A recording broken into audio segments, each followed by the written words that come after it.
Body in water. Marie Joseph was 36 years old when she drowned at a public municipal pool in Fall River, Massachusetts in 2011. She was a non-swimmer, and on the day she died, she was one of many people using a facility that was open to the public and operating on a normal schedule. Fall River's public pool was a standard municipal operation. It served the surrounding community through organized open swim sessions, staffed by on-duty lifeguards whose sole responsibility was the observation of the water and the people in it. On the day in question, 2 guards were assigned to the pool. The session was underway. Swimmers moved through the lanes and the open areas. The facility was active, crowded, and functioning exactly as it was designed to. Marie Joseph entered the water. She was not a swimmer. This was not a secret or an unusual circumstance. Non-swimmers use public pools regularly, and the presence of lifeguards exists precisely to account for that reality. The deep end of the pool was accessible. Joseph moved into it. She went under immediately. There was no prolonged struggle visible from the surface. She sank. The water at a municipal pool is not always clear. The combination of occupancy, lighting, and water quality at many public facilities creates conditions where visibility beneath the surface is limited, and what happens at the bottom of the pool is not always obvious from the deck. Police surveillance video and subsequent investigations revealed that no one, including the rumored report of a 9-year-old boy, actually witnessed her go under or notified the lifeguards at the time. The entire pool session proceeded without anyone realizing a tragedy had occurred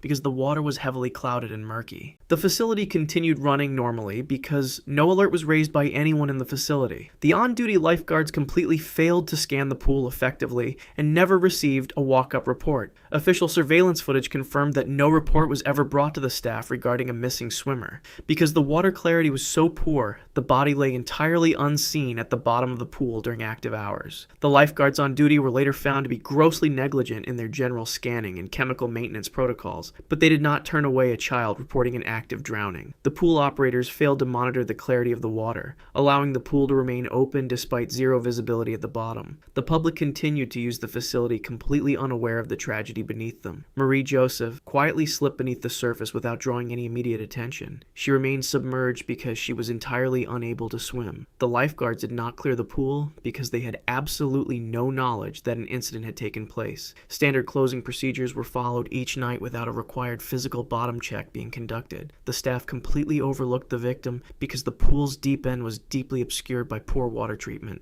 No pool check was conducted. No search was ordered. No guard entered the water to investigate. The session continued. Swimmers moved through the pool. The water above Marie Joseph remained active with people who had no knowledge of what was at the bottom. The facility stayed open. Staff rotated through scheduled shifts. Guards came on duty and went off duty according to the posted schedule. No incident report had been filed. No alarm had been raised through official channels. From an administrative standpoint, nothing had happened. Hundreds of people swam in that pool over the next 2 days. 48 hours passed. The pool operated through its full schedule of sessions. People entered, swam, and exited. No guard conducted a bottom inspection. No investigation was initiated. The multi-day delay in discovery was caused entirely by a lack of proper administrative safety tracking and terrible underwater visibility, rather than an ignored report from a child. Marie Joseph remained at the bottom of the pool for the entirety of that period. It was not a lifeguard or a staff member who finally located her. A group of teenagers gained access to the facility after hours, outside of any scheduled session. They were not there officially. They were in a pool that was not open, and they found her. Her body was recovered.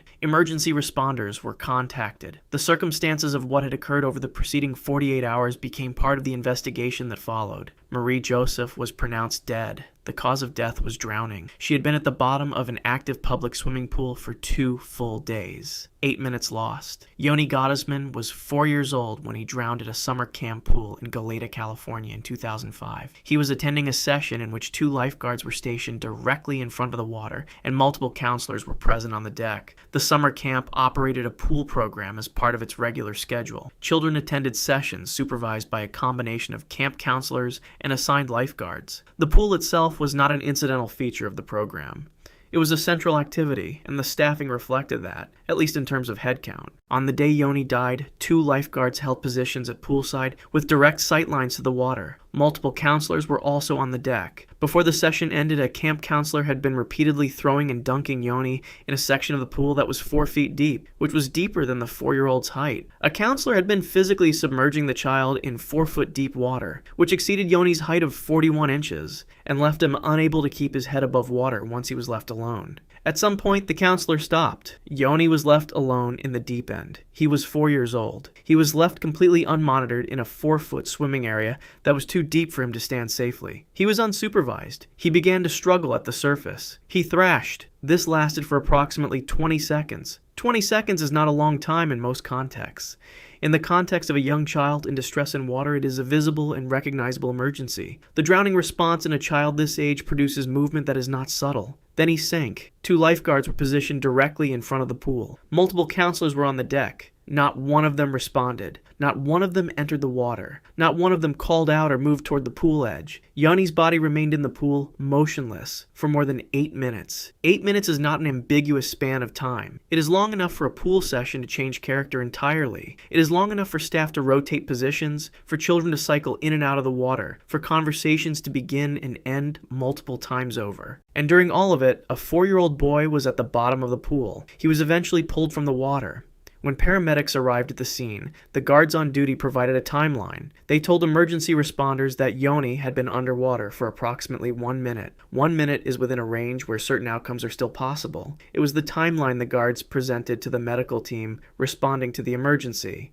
The pool had security cameras. The footage was reviewed. It did not show 1 minute. It showed the full sequence from the moment Yonyi went under to the moment he was pulled out. It showed the guards present during the entire period. It showed 8 minutes and then some. It showed without any ambiguity that the timeline given to paramedics was false. The civil case that followed produced a verdict of $16.2 million. Yonyi Grossman was pronounced dead. The cause of death was drowning. He had been in the water, unobserved, for more than 8 minutes, while 2 lifeguards and multiple counselors stood at the edge of the pool, phone on duty. Willie Batia was 45 years old when he drowned at Clubhouse Beach Lake in Madison County, Illinois in 2009. He was swimming at an open water facility on a day when a lifeguard was posted at the stand and beachgoers were present along the shore. Clubhouse Beach Lake was a public recreational area. It operated as an open water swimming facility with a lifeguard on duty to monitor the swimmers in the water. The shoreline was populated. People were on the beach. People were in the water. The guard was stationed at the stand in the position from which observation of the swimming area was possible and expected. Willie Batia was in the water when he suffered an emergency and began to drown. He was not at a remote part of the facility. He was in the water. People on the beach could see what was happening. The signs of distress were not concealed or ambiguous. Witnesses on the shoreline recognized immediately that something was wrong. They began to scream. People on the beach started waving their arms toward the lifeguard stand.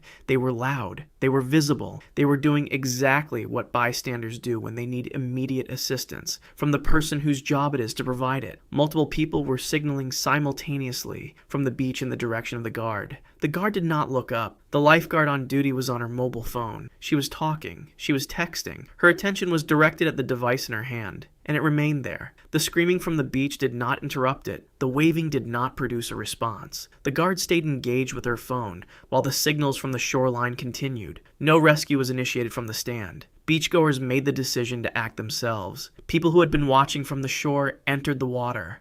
They swam out to where Willie Batia was. They pulled him out of the water themselves. They were not trained lifeguards. They were bystanders at a public beach who had observed a man drowning while the person assigned to prevent exactly that outcome was looking at her phone. Their effort was not enough to save him. The investigation into Batia's death focused on the guard's phone use during the period of the emergency. The failure to observe, the failure to respond, and the direct cause of that failure became central to the findings. The case was not an isolated reference point. It was cited and distributed across the aquatic safety community as a concrete example of the consequences of device use on duty. Aquatic facilities across the country responded by implementing strict zero cell phone rules for all on-duty personnel. Guards were prohibited from possessing or using mobile devices during active shifts at the stand. The Willie Batia case was among the primary drivers of that policy shift. Willie Batia was pronounced dead. The cause of death was drowning. He died while the lifeguard assigned to watch the water was looking at her phone. Paperwork over children. Brianna Murray was 5 years old when she drowned in an indoor pool in Waterbury, Connecticut in 2008. She was attending an after-school program at a facility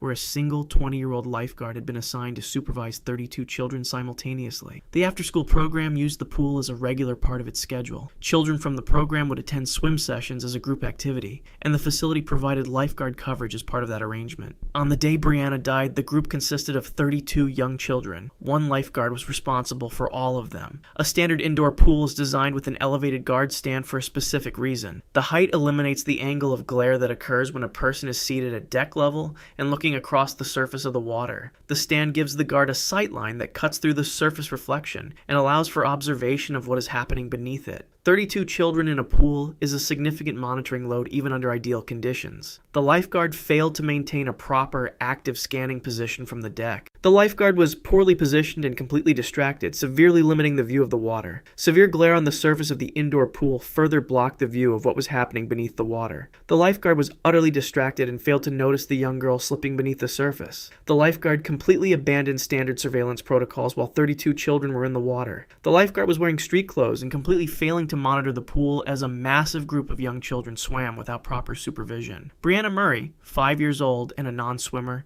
moved into the deep end of the pool. She was outside the guard's sight line from the position the guard had chosen. She sank. There was no immediate alarm from the deck. Brianna's brother was 7 years old. He was in the pool during the same session. He saw his sister. A 7-year-old child frantically tried to get help for his 5-year-old sister after another young swimmer noticed she was submerged at the bottom of the pool. He tried for several minutes. The guard eventually noticed. By the time a response was initiated, it was too late to change what had already happened. Brianna Murray was pronounced dead. The cause of death was drowning. 1 guard, 50 swimmers. Rocco Wright was 3 years old when he drowned at an upscale fitness club pool in Leeds, United Kingdom in 2018. He was there with his father, and the sole lifeguard on duty that day was 17 years old, responsible by corporate policy for monitoring up to 50 swimmers at one time. The fitness club was not a budget facility. It positioned itself at the premium end of the market, catering to members who paid for a higher standard of service. The pool was part of that offering. On the day Rocco died, the pool was busy. A significant number of swimmers were in the water.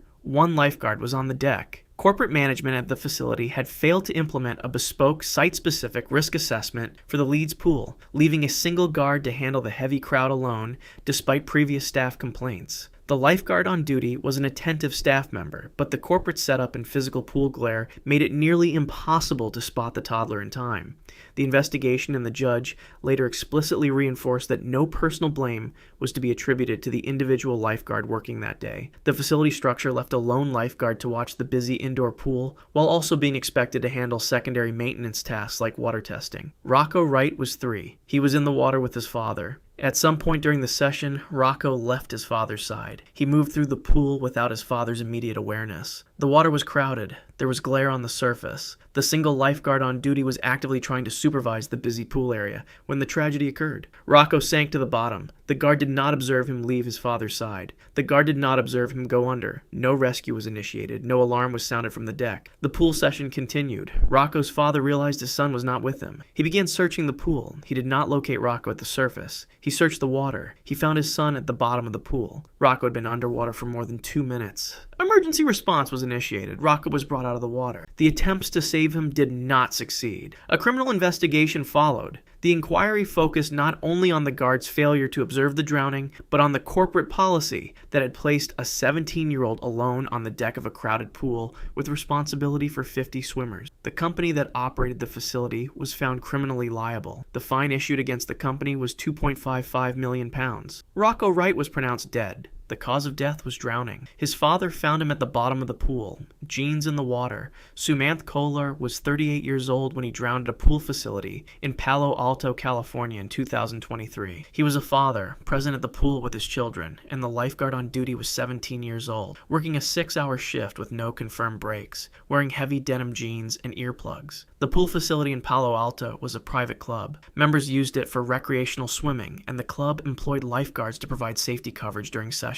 On the day Kohler died, the guard assigned to the pool was 17 years old. He had been on duty for 6 hours without confirmed breaks. He was wearing denim jeans, not board shorts. Not a swimsuit, not any standard lifeguard attire designed for water entry, heavy denim jeans, which absorb water and restrict movement significantly when wet. He was also wearing earplugs. He had been observed looking at his phone earlier in the shift. Suman Kohler was at the pool with his children. He approached the diving board. He jumped. He miscalculated the depth. When he entered the water, the situation immediately became an emergency. He began thrashing. He waved his arms. These are observable distress signals in open water or a pool, visible from the deck to any guard paying attention to the water. His children saw what was happening. They entered the water and swam toward their father. They attempted to bring him toward the edge or support him. He was too heavy for them to manage. They could not move him. They made the decision to swim to the edge of the pool and go directly to the lifeguard on the deck. They told the guard their father needed help. The guard froze. He did not enter the water immediately. He did not initiate a rescue. He stood on the deck while Suman Kohler remained in the pool. The delay that followed was measured in subsequent accounts as somewhere between 3 and 10 minutes. Eventually, the guard entered the water. Other club members present at the facility also assisted. The effort to remove Kohler from the pool involved the guard and bystanders working together. The guard's denim jeans, now saturated with water, bound around his legs and severely restricted his movement throughout the rescue attempt. Kohler was brought out of the pool. He was transported for emergency medical care. He was placed on life support. He did not recover. Suman Kohler died 2 days after the incident. He was on life support at the time of his death. The cause of death was drowning. 26 million lost. Chuming Jang was 19 years old, and his brother Jack Jang was 16, when both of them drowned during a community open swim session at a public school pool in Bayonne, New Jersey in 2022. Surveillance footage and civil depositions later established a sequence of failures that the school board's initial account had not disclosed. The public school pool in Bayonne operated open swim sessions as a community service. These sessions were not restricted to students. Community members could attend. On the evening in question, Chuming Jang and Jack Jang were in the water during one of those sessions. Multiple lifeguards were on duty. Both brothers entered distress in the water. What happened next was captured on the pool's surveillance system. An on-duty lifeguard observed the emergency. The guard did not enter the water. The guard did not move toward the pool edge with urgency. The guard turned and walked toward the pool office. The walk, as later characterized in civil depositions and viewed on the surveillance footage, was not a sprint. It was not a rushed response. It was a walk to the office to request help. Neither brother survived. In the aftermath, the school board provided an account of the events. Investigators and the family's legal team reviewed the surveillance footage. The footage did not align with the narrative the school board had presented. The civil deposition process exposed the gap between what the board had stated and what the cameras had recorded. One of the on-duty lifeguards had spoken to detectives following the deaths. That guard was subsequently arrested. The charge was false swearing. The guard had provided statements to investigators that were determined to be deliberately false, covering up the sequence of failures that had unfolded during the session. A second lifeguard's behavior had been documented on camera. A guard's criminal charge for lying to detectives had been filed. The school board's account had been dismantled through the deposition process. The family of Chuming Jang and Jack Jang pursued civil action. The settlement reached was $26 million.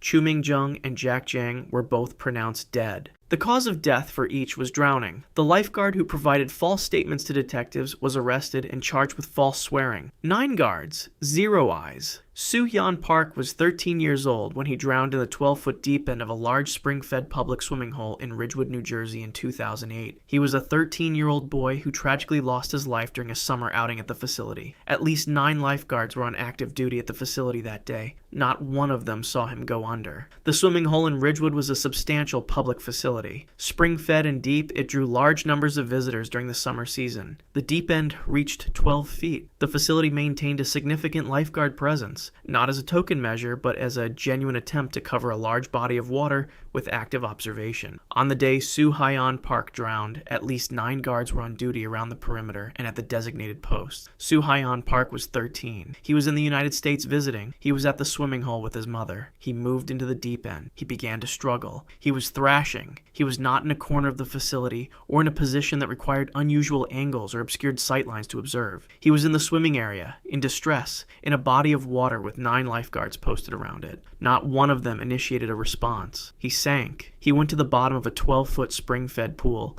while 9 people whose job was to watch for exactly this situation were on duty around him. His mother noticed he was gone. She went to the staff. She was not calm. She was not simply asking whether anyone had seen her son. She was panicking. She made it explicitly clear to the staff that her child was missing and that she was alarmed. The pool manager received this information. The decision the manager made in that moment had consequences that cannot be reversed. Rather than ordering an immediate water search, rather than directing guards into the pool to scan the bottom, the manager ordered the lifeguard to search the surrounding facility. Guards spread out across the grassy lawn. Guards checked the parking lot. Minutes passed while 9 trained lifeguards walked around the grass and looked between parked cars, while a 13-year-old boy was at the bottom of the deep end, 12 feet down, where no one was looking. The search continued on land. Eventually, someone looked in the water. Suhayon Park was found at the bottom of the deep end. He had been underwater for 40 minutes. Emergency response was called. Attempts were made. They could not succeed after 40 minutes. A civil jury considered the evidence and the sequence of decisions made by the staff. The verdict awarded the family $10 million. Suhayon Park was pronounced dead. The cause of death was drowning. He had been at the bottom of the pool for 40 minutes while 9 lifeguards searched the parking lot. Alarm went unanswered. William Beals was 19 years old when he drowned in a state-run pool in Michigan, specifically designed for individuals with special needs. He was a 19-year-old student who had been diagnosed with a learning disability and autism spectrum disorder. There were only 24 other people in the pool at the time he went under. The assigned lifeguard did not see him slip beneath the surface. When the lifeguard finally heard other students yelling for help, he immediately raced to the deep end of the pool, removed Beals from the water, and began administering CPR. The facility was not a standard public pool. It had been designed and designated specifically to serve individuals with disabilities. The population using the pool on any given day included people with cognitive, developmental, and physical challenges that could affect their ability to signal distress in conventional ways or respond to standard safety instructions. The staffing of such a facility carries a weight that exceeds what is expected at an ordinary public pool. On the day William Beals drowned, the session was not overcrowded. 24 other people were in the water. This is not a number that strains observation. A single attentive guard watching 25 people total in a purpose-built facility is a workable assignment. Beals went under. The guard did not see it happen. There was no immediate response. No alarm was raised from the deck. The session continued around him. Another swimmer was wearing goggles. That swimmer looked down through the water and saw Beals. He was on the pool floor, motionless. The swimmer surfaced. Others became aware. The pool erupted in noise. Swimmers began screaming at the lifeguard.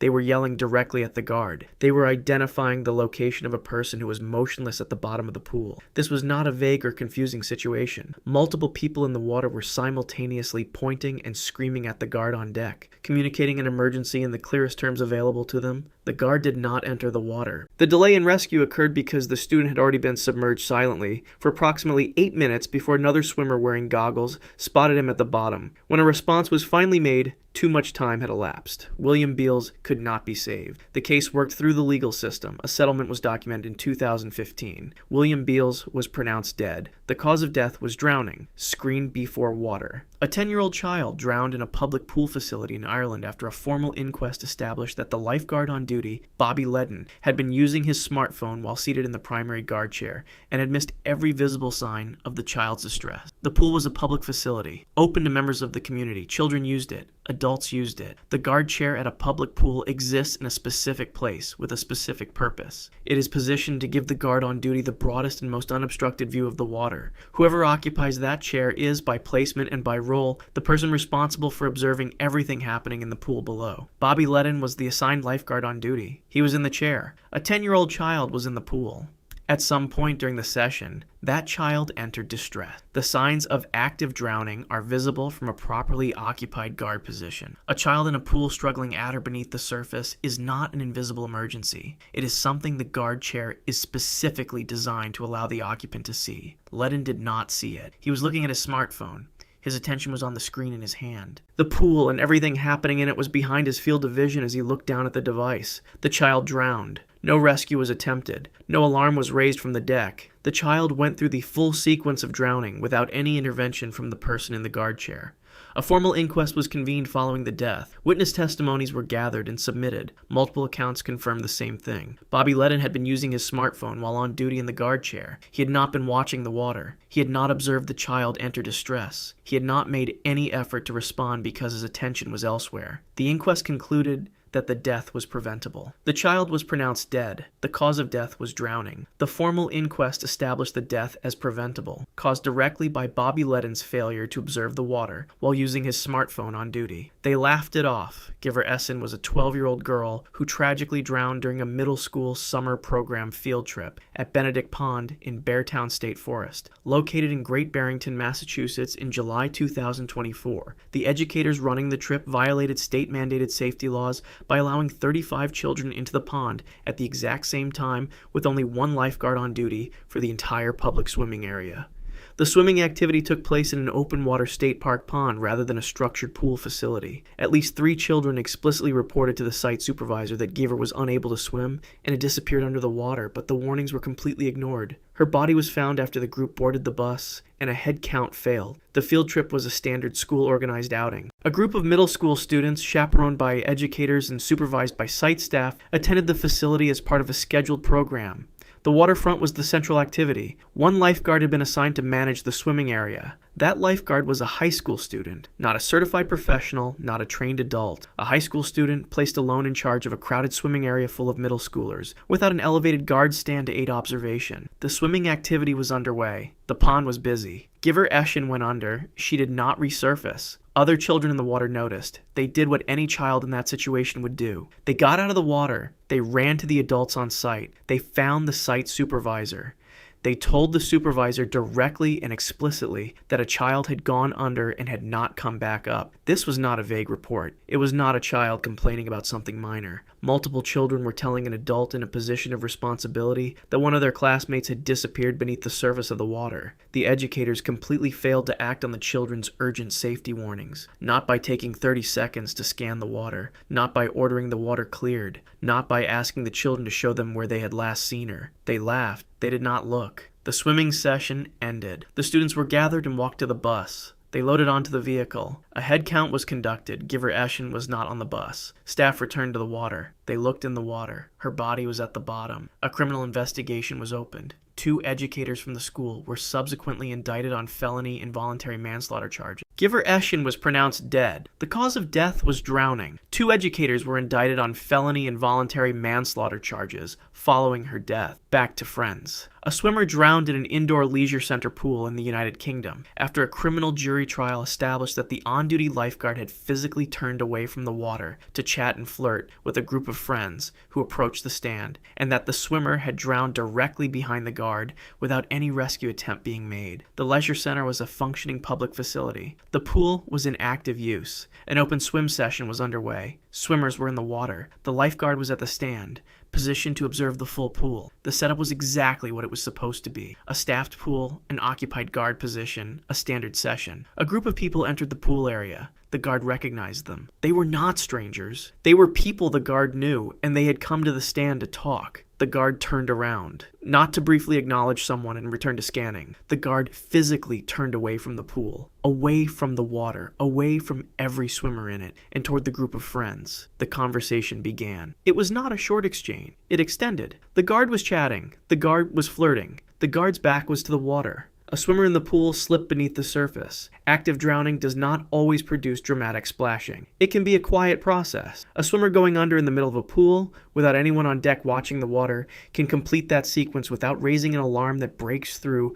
a conversation happening on the deck nearby. The guard's back remained to the pool. The swimmer drowned directly behind the guard. No rescue was attempted. No alarm was raised from the stand. The guard continued talking with friends, while a person in the water went through the full process of drowning without any intervention. The death was eventually discovered. A criminal investigation was launched. The case was prosecuted and went to a jury trial. The jury considered the witness accounts, the physical layout of the stand relative to the pool, and the sequence of events that had been established through the investigation. The verdict confirmed it. The jury found that the lifeguard had abandoned scanning protocol entirely, that the guard had turned a physical back to the water, that the guard had been engaged in chatting and flirting with friends at the stand, that the swimmer had drowned during exactly that period, that no rescue had been attempted. The swimmer was pronounced dead. The cause of death was drowning in a pool with a lifeguard on duty at the stand, who was facing the wrong direction. If you want to see more, click the video on screen now.